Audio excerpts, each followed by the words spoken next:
Muhtaram yurtboshimizning topshiriqlariga asosan har bitta tijorat bank rahbari tumandagi mavjud tadbirkorlar bilan har oyda 3 marta uchrashuv o'tkazib, ularning muammolarini hal qilish bo'yicha topshiriq berilgan.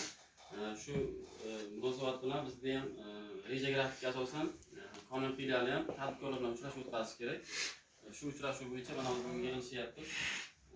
Bizda uchrashuvdan oldin filialimizda mavjud kredit mahsulotlarini tanishtirib o'taman. Filialimizda ishsiz fuqarolarga kreditga birinchi qadam deydi. 12 million so'mgacha beramiz. Kredit tartibi 12 million so'mgacha 6 oy imtiyozlari bilan 4 muddatga beriladi.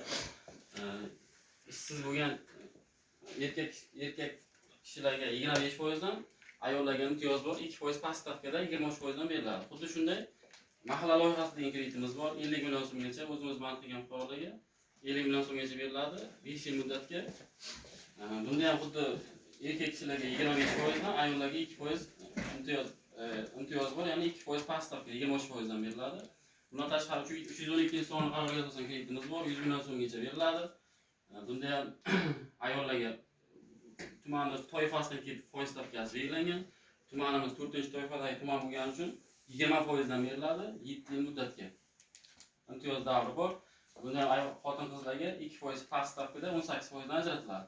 Bunda faqat pul ko'chirish yo'li bilan bu avvalda aytgan ikkita kreditimiz plastik kartaga ko'chirib beriladi. Bu kreditimizning afzalligi, masalan, hokim yordamchisidan tomonidan berilgan kreditlarda ta'minotchiga ko'chirib beriladi. Ta'minotchiga ko'chirib berilgandan keyin sizda tanlov imkoniyatingiz bo'lmaydi. Xuddi mana tortishib olish bor, masalan, kimdir qaysi ta'minotchi 5 million degan narsani siz boshqa joydan, bozordan 6 millionga, 8 millionga olishingiz mumkin-da. Bu to'g'ri, masalan, foizi sal yuqoriroq bo'lgani bilan hisob-kitob qaraganda bizning kreditimiz afzalligi yuqori.